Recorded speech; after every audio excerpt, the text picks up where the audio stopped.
Hey budget gardeners, Vita Loca here. Join me today as we winter sow Delphinium seeds. So let's go.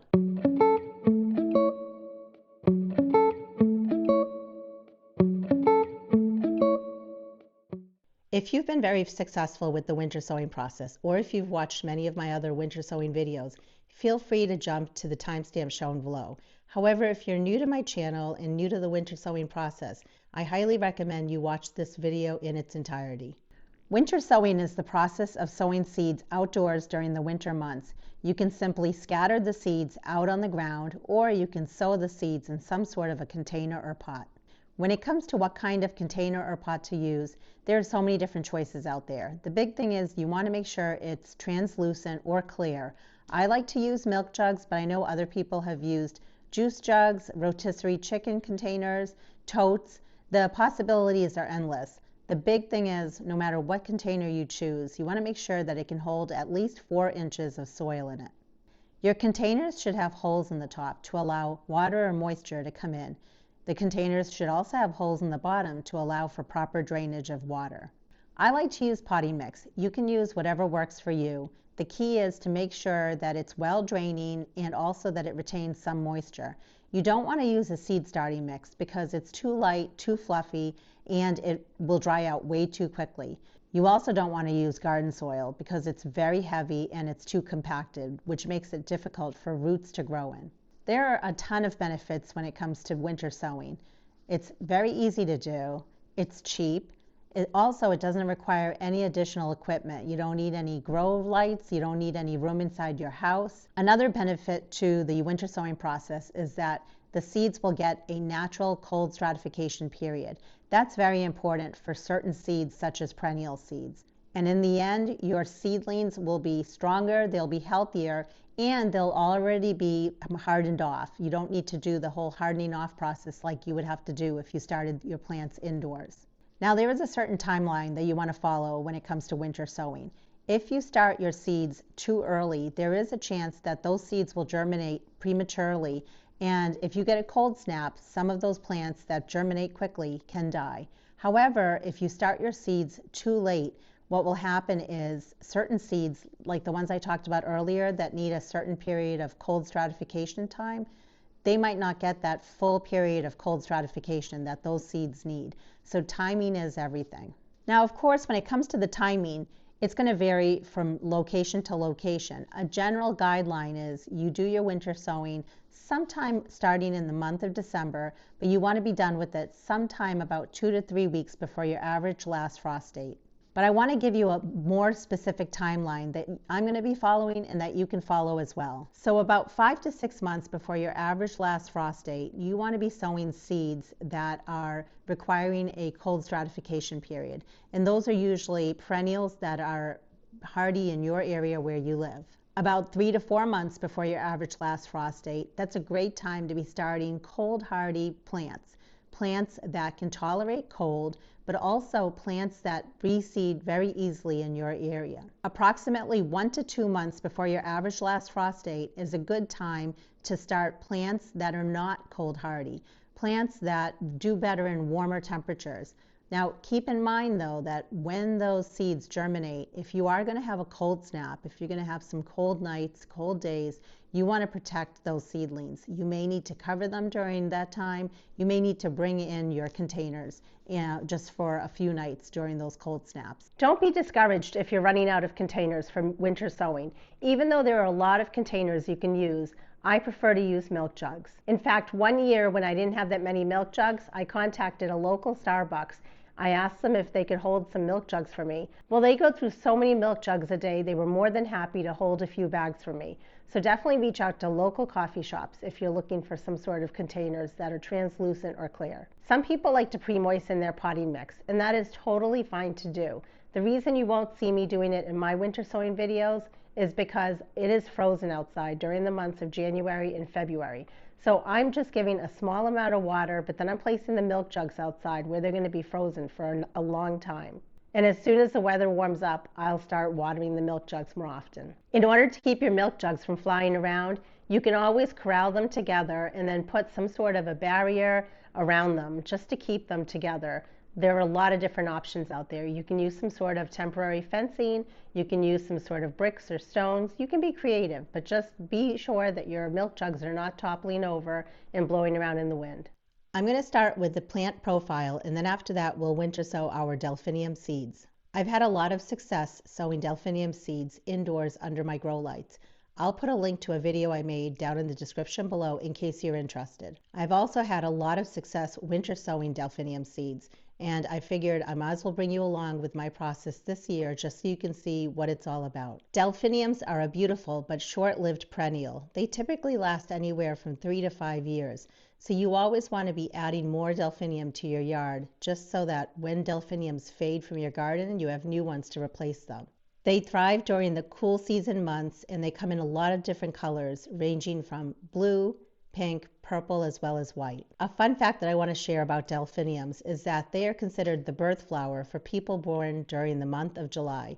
My son was born in the month of July, so I love having this flower in my garden for that reason. Delphiniums are hardy in USDA zones 3 through 9, but if you live in either zones 8 through 9 and you want to have delphiniums in your yard, just be sure to provide them with afternoon shade. The plants bloom during the early summer months, and they thrive in full sun, especially in zones 3 through 7. There are dwarf varieties and there are also taller varieties. The plants typically grow between 2 to 5 feet in height, and they prefer well-draining, moist, fertile soil. Delphiniums make for a great cut flower, and they have an average vase life anywhere from 4 to 12 days. If you want to extend their vase life, just be sure to change the water frequently and also give them floral fertilizer. The beautiful blooms on these flowers attract bees, butterflies, and even the hummingbirds. Like many plants in our garden, all parts of this plant are considered toxic to humans as well as pets. So you want to enjoy the blooms, you just don't want to be eating any parts of the plant. And for that reason, this plant is considered deer and rabbit resistant. Those animals, I think, can sense that these plants are toxic to them. When it comes to sowing the seeds, you want to sow them about 1/8 of an inch, and then you want to cover them very lightly with either seed starting or potting mix, or you can even use vermiculite. The seeds need a period of cold stratification. I'll be achieving that by winter sowing these seeds and putting them outside during these cold winter months. However, if you want to give them a cold stratification period inside, you can do that by putting the seeds in your refrigerator. In the past, when I cold stratified my delphinium seeds in the fridge, I just took the seeds, I put them between a paper towel, and I very lightly moistened the paper towel. I then put it inside of a Ziploc bag, sealed it, put the date that I was putting the seeds in the fridge, and then I placed them in the fridge. And I put them in there for 2 weeks, but you can leave them in there from anywhere between 2 to 4 weeks. Other people have placed their seeds between damp coffee filter and then a Ziploc bag and then inside the fridge. So use whatever is most convenient for you. You can start your seeds as early as 16 weeks before your average last frost date or as late as 8 weeks before your average last frost date. If you don't know what your average last frost date is, you just search it on the internet and you should be able to find it. One place that I like to go to is the link down below. I like to enter in my zip code and it tells me what my average last frost date is. And the map is a little more accurate, so I do like to find my location on that map. The seeds will germinate when the soil temperature reaches somewhere between 65 and 70 degrees Fahrenheit. So if you are sowing the seeds indoors and it's in a cooler room, using a heat mat might help with getting those seeds to germinate for you. One thing I've learned about delphinium seeds is they are extremely slow to germinate, so be very patient. It can take as little as 1 week or up to 4 weeks for those seeds to germinate. The other thing I've learned is not all the seeds germinate at the same time, meaning expect them to germinate unevenly. So when I started the seeds indoors, I just checked almost every day. And if I saw that a seed was just barely starting to sprout, or I saw a small little part of the white root, I immediately then took that seed and I planted it into moist seed starting mix. After all, you don't want to disturb the roots of delphinium. Delphinium really don't like having their roots disturbed. A lot of people say delphinium are hard to grow from seed. They can be, but if you know what to expect, and that's why I'm making this video, I'm trying to share all the tips and tricks that I've learned with starting delphinium from seed, then you should be successful. Also, delphinium seeds are prone to fungal disease called damping off, and that happens when the soil is too wet.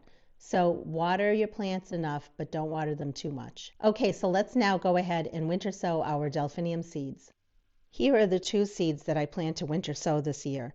This one here is considered more of a dwarf variety, and this one here is definitely a taller variety. There are so many different containers you can use for winter sowing, but regardless, no matter what container you're using, always make sure it's a clean container. And you want to be sure no matter what container you're using, it can hold about 4 inches of potting soil. You can see that that goes right around here. So when I make my cut, I want to make sure I'm cutting around here, but I also need this part here. I don't want to cut into it because this will be the handle to open and close my mini greenhouse. I'm going to need something sharp to cut my mini greenhouse or my milk jug. So I'm going to be using these. You can use scissors or anything else that you have. These are just cutting shears or snips that you would use to cut tin. I threw away the cap because I want to leave this part open. Whatever container you use, you want to make sure that you have some sort of holes in the top of it to allow for water like rain or snow to come in here, and that will help keep everything nice and moist inside of your mini greenhouse. And if for whatever reason you're not getting any moisture and things are drying out, you can always add water into this hole as well. I do like to add additional holes in the top here, but that's completely optional. I've been doing it for years and that's worked for me.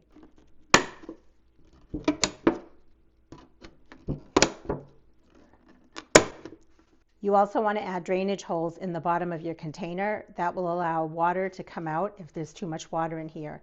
And it also allows it so if you want to bottom water your container, you can easily do that because then the water can wick up and it can water the soil and the seedlings that are in here. I always like to add more than less holes in the bottom because I want to make sure that this container has good drainage.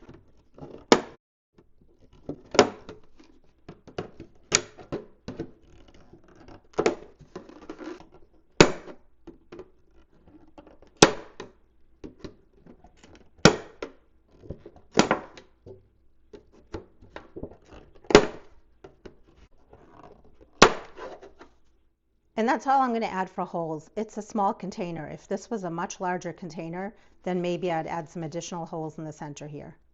Now I'm going to go ahead and I'm going to cut my container. Some people like to use a marker and make a line. I'm not going to worry about that. It doesn't need to be a perfect line. I'm just going to start somewhere around here and I'm going to make my way onto the other side.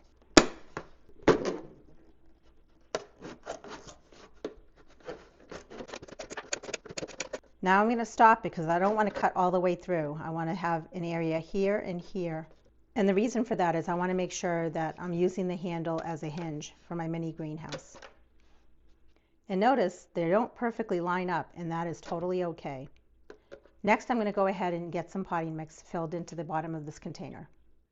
I like to use potting mix, not seed starting mix. I find that it's better for holding the water and also it doesn't dry out as quickly. And I'm actually using potting mix that I made myself, and I'll put a link down in the description below on how to make your own potting mix. It saves a lot of money in the long run. The next thing is to push down lightly, not very hard. I'm trying to eliminate any sort of air pockets that might be in here. But I also don't want to press down too hard because as the plants start growing and their roots are forming, you want to make sure that the roots can grow inside of this potting mix. And that's a close-up of what the delphinium seeds look like. These are the seeds for a Fantasia mixed colors. Since we're going to be covering the seeds with about 1/8 of an inch of the potting mix, what I plan to do is place the seeds and spread them out the best that I can, and then I'm just going to be pressing them just barely into the potting mix.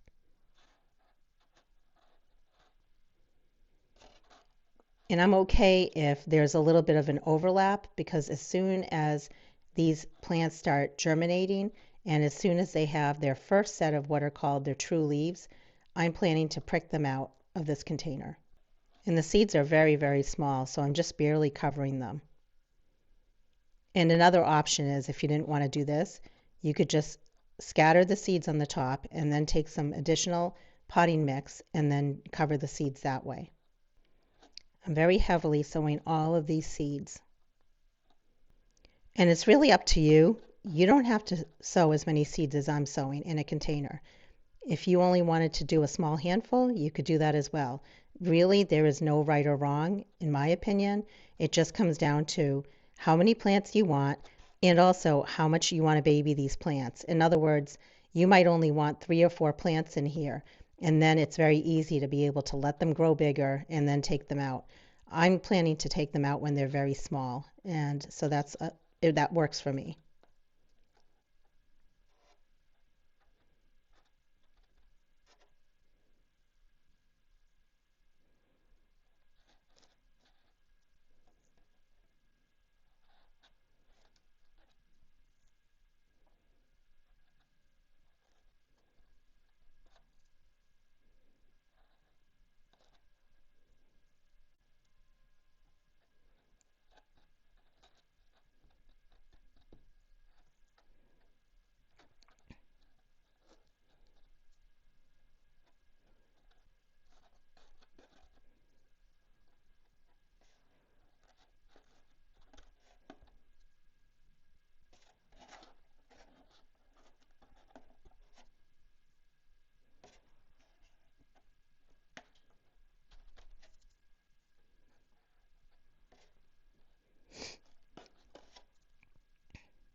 Next, I'm just pressing down on the soil because I want to make sure that the seeds make good contact with the potting mix. I like to add labels on the inside of my container just in case the label on the outside gets worn off. So you can see I labeled Fantasia Mix, and I'm using a garden marker because garden markers don't seem to wear off as much as something like a pen or a Sharpie. I'm just using this small hand water pump sprayer. You can use whatever you want to water your potting mix as well as your seeds. And I'm giving it just a gentle spray. I don't want to give it a very heavy spray because I don't want to dislodge any of the seeds. And remember, you may need to moisten all of your potting mix. Where I live, as soon as I bring this outside, this is going to freeze and it's going to stay frozen for days. And there will be some snow and rain that may come inside of here. But the main thing is it will be frozen. So I won't really need to add any more additional water to this, probably for the next month and a half to 2 months. I'm just using a paper towel to wipe the sides because I find it's easier to stick the duct tape onto the container if it's dry. I'm just using duct tape to seal my container shut. I know some people like to punch holes in the top as well as the bottom of their container, and then they like to close it using some sort of a twisty tie or a pipe cleaner, and that seems to work well. So use whatever you want to close your container as long as you're able to easily open it on the days when it gets really hot outside because you don't want to burn your seedlings. But then on the days that it's kind of cold and you need to protect them, you need to be able to close this. Since we're sowing perennial seeds, I'm not too worried about it getting too cold in here. And the reason is these are hardy perennials in my zone. So since I typically winter sow perennials first, December, January, and February, I only add a few pieces of the tape on my container. There's really no use in me adding tape all the way around the container because even if some cold comes in here, it's not going to kill off these perennial plants once they start germinating. They'll be fine. And they're not going to germinate anyway until the soil conditions are right, and it's usually much later into the spring season. Now, when I start winter sowing plants that are not hardy, say vegetables or annuals that are not hardy in my area, then I may need to add tape all the way around. But I'm not going to worry about it now for my perennials. I've never done this before. I've only added 2 pieces or 3 pieces of tape, and I've always had success. Pushing down, I want to make sure that the tape is sticking to my container. I'm going to use my garden marker again, and I'm just going to label what the plant is in here. I used to label it directly on the container itself, but I actually like to reuse my containers. They usually last 2 to 3 seasons. So instead, I now label it on my tape. Some people, instead of putting in the plant name on the tape, they like to number it. So they might put a number 1 And then number 1 on a piece of paper or a spreadsheet would be the plant name. So Rebecca. Number 2 might be lupin. Number 3, foxglove, and so on. So I'm going to write down Delphinium Fantasia mix.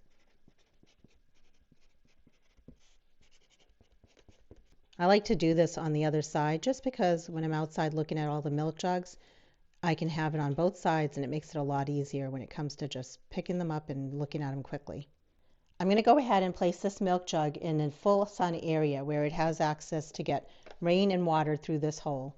You want to make sure that you're not placing your container out somewhere where it's covered, like under the eaves or a covered porch, a greenhouse, or anything like that. If you're not getting any rain or any snow, you may need to add additional water into your container. And I'm also placing these containers in a protected area where they're not going to blow away in the wind. Be on the lookout for future updates when I show when the seeds have germinated, what my next steps are for pricking out the plants, and then putting them either in pots or out in my landscape. Let me know in the comments below if you've had any luck with growing delphiniums, and if so, which varieties, and please share any tips or tricks that worked for you with getting the seeds to germinate, because not only do I read the comments, other people read the comments as well. And since this plant is sometimes considered tricky to grow from seed, it's always good to share what worked best for you. And until the next video, make it a great day with gardening.